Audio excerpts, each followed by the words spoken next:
যে খবরের দিকে নজর রাখতে হচ্ছে, পুলিশের পোশাক ছেড়ে এবার রাজনীতির ময়দানে এলো কে? বীরভূমে বিজেপির বাজি প্রাক্তন আইপিএস অফিসার দেবাশিস ধর। চলতে চলতে কি বললেন এই বিজেপি প্রার্থী, শুনুন। মায়ের কাছে কি চাইবেন? মায়ের কাছে চাইব বীরভূম লোকসভার সকল বাসীর জন্য আমাকে জিততে হবে, এবং আমার জেতা নয়, সেটা হচ্ছে যে বীরভূম লোকসভা কেন্দ্রের প্রত্যেকটি লোকের জেতা। প্ল্যান এ প্ল্যান বি সাজিয়ে আসছেন? অবশ্যই সেটা তো স্ট্র্যাটেজির একটা অংশ।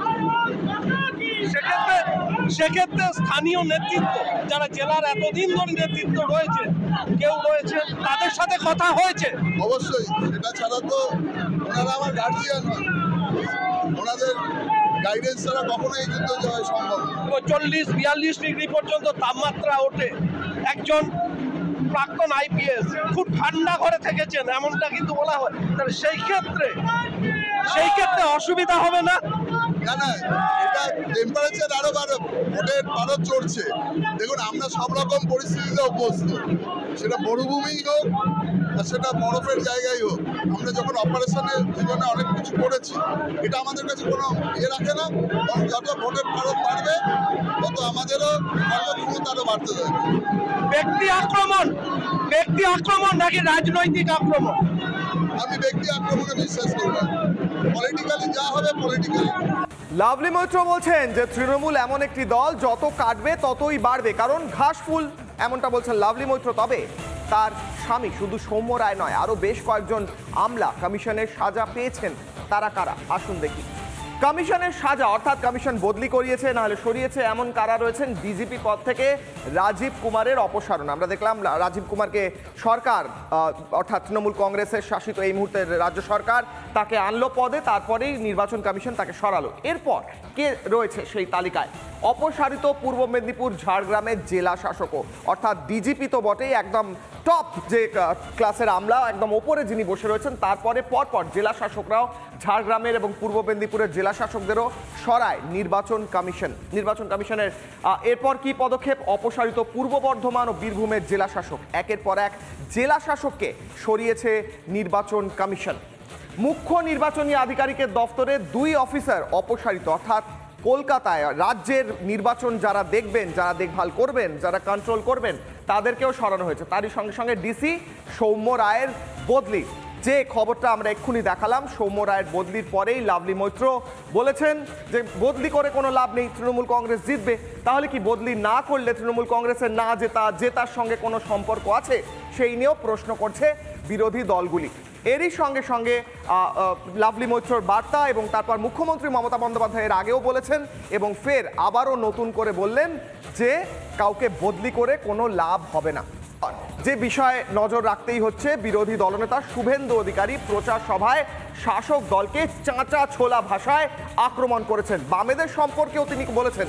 কি বলেছেন শুভেন্দু অধিকারী? গরম কথা, শুনুন।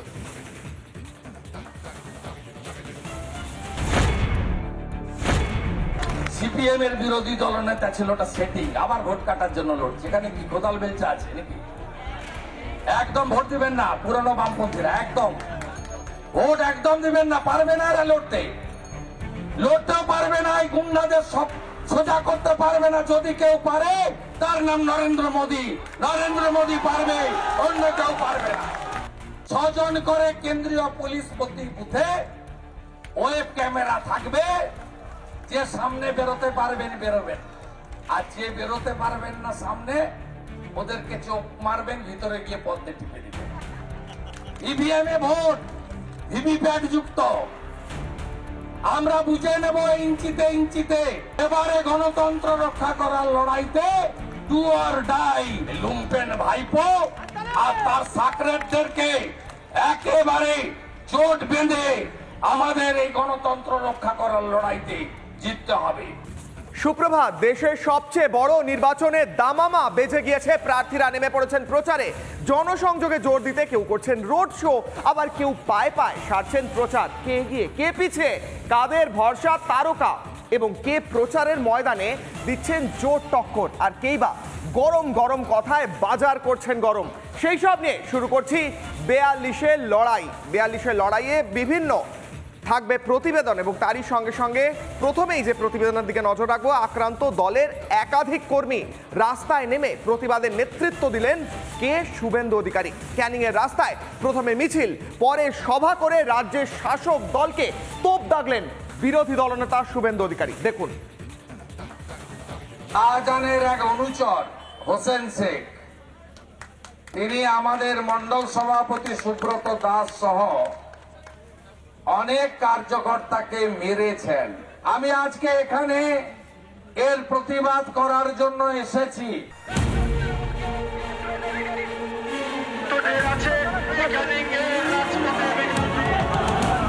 দলীয় পতাকা বাঁধতে গিয়ে সম্প্রতি দক্ষিণ 24 পরগনায় আক্রান্ত হয়েছেন বিজেপির মণ্ডল সভাপতি সহ একাধিক কর্মী। প্রতিবাদে আজ ক্যানিংয়ে পথে নামলেন বিরোধী দলনেতা শুভেন্দু অধিকারী। প্রথমে মিছিলে হাঁটলেন, পরে করলেন সভা। সভা থেকে শওকত মোল্লা সহ তৃণমূল নেতৃত্বকে ওপেন চ্যালেঞ্জ ছুড়ে দিলেন শুভেন্দু। যদি মনে করেন শওকত মোল্লা, হোসেন শেখ, পরেশরাম দাসরা যে চিরদিন একই রকম চলবে, এটা হবে না। শুনে রাখুন, এরা যদি সন্দেশখালী থেকে শিক্ষা না নেয়, বুঝতে না পারে, তাহলে আমি মনে করি এরা মানুষ নয়, এদের কোনো হুঁশ নেই। পাশাপাশি আক্রমণ শানালেন ক্যানিং পশ্চিমের বিধায়ক পরেশরাম দাসকেও, জানিয়ে যুযুধান দুপক্ষের তর্জা তুঙ্গে। রেলে হকারি করতো, তাই না? হকারিটা খারাপ কিছু নয়, বদলটা দেখুন। কয়েকদিন আগে বলেছিল যে শুভেন্দু অধিকারী ক্যানিং এর মাটিতে পা দিলে বাস স্ট্যান্ডে দড়ি দিয়ে আটকাবে।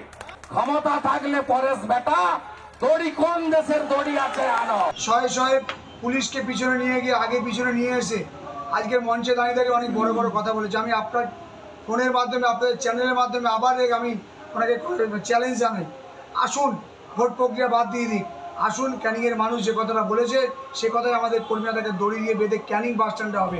ক্যানিংয়ের সভা থেকে এদিন আরও একবার রাজ্যের তৃণমূলের সরকারকে উৎখাতের হুঁশিয়ারি দিলেন বিরোধী দলনেতা শুভেন্দু অধিকারী।